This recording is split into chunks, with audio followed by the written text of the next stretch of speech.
My name is Matthew, and in this video I will be showing you how I made heaters to attach to my travel trailer's batteries. When I designed and purchased my Renogy system, self-heating lithium batteries were not available or were very expensive. Since I was moving my battery bank from the tongue to the pass-through, I figured I didn't need to worry about cold batteries any longer. Boy, was I wrong. One frigid January morning at an alpaca farm in North Carolina, the lithium batteries were low, cold, and would not charge. With the slide out and the stabilizer jacks down, we had to rely upon the small charge from my truck's 7-pin connector to get the camper travel ready again. That is when I decided to build these battery heaters. Each rack has 6 25-watt pads and will heat the batteries to a toasty 80 degrees. The whole build of this system took about a day from the start to final installation in my camper's battery compartment. First thing that we have to have is, of course, our battery heaters. All right, these are our battery heaters. I purchased them from Amazon. I'll put links into the comments or to the description, but they're 12 volt, 25 watt battery heaters pads. I have 6 of these, and they're wired in a series of 3, and then from there they're wired up back to the thermostat control unit. This is our battery heating pad. Foam pads that have an adhesive on the back.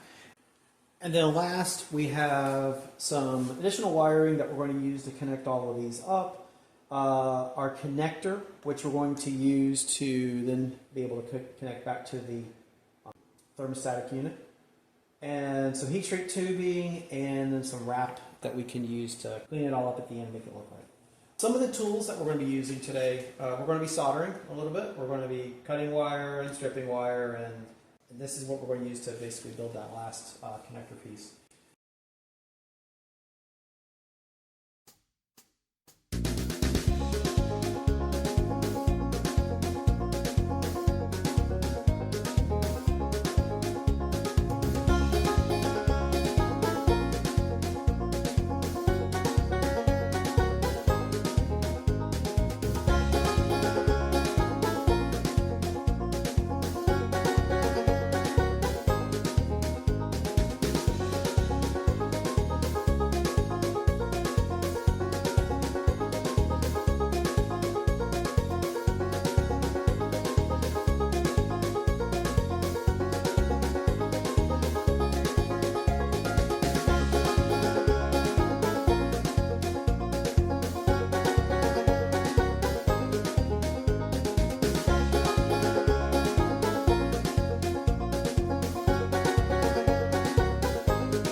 we go, second harness built. Let's try it on for size up against our Renogy battery. Okay.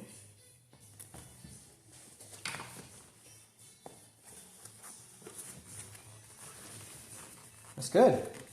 Very pleased with that.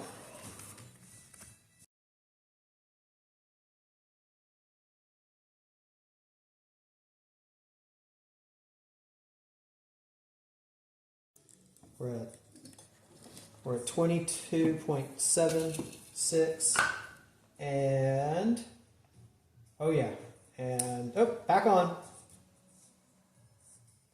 Our thermostat has signaled that it's time to turn on the heaters. We are on. And I don't know if I'm going to get a good through here, but why don't we open up this. And we can see that we're at 75, 77, 78, 79, getting ready to hit 80. There we go. So we are definitely getting power, we're definitely getting heat coming off of this, and yes, it actually feels warm.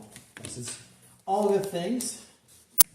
Now this is pretty good. These battery pads are doing a really good job of masking a lot of the heat coming off this. We're not really seeing much of a temperature difference here on this. So these things are doing a really good job of keeping a lot of that heat away. And honestly, I can sort of feel it, but not really feel too much here. So I'm going to just go ahead and quickly cheat and turn it off. And there we go, and it's off.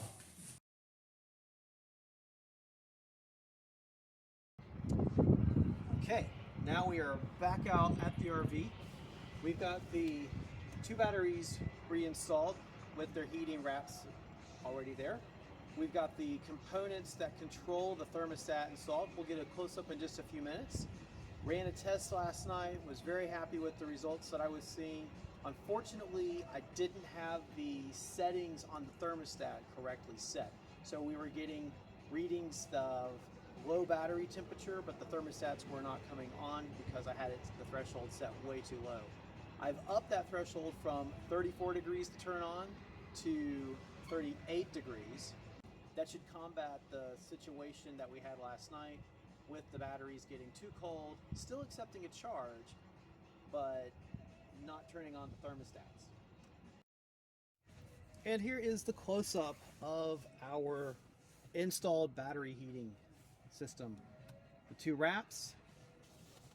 We've got the thermostat sensor, the thermostat itself with its corresponding relay, the wiring going back to each of the battery wraps and then back to the main unit. We've got a single black wrap going all the way around and getting connected to the this junction box that has a relay block sitting on top of it. There is a iWi Link control unit that will allow me to control the thermostat, turning that on and off, because I don't really care to run this when it's warm, so I'll just leave it off. But I can control it from a key fob, or I can control it from my smartphone.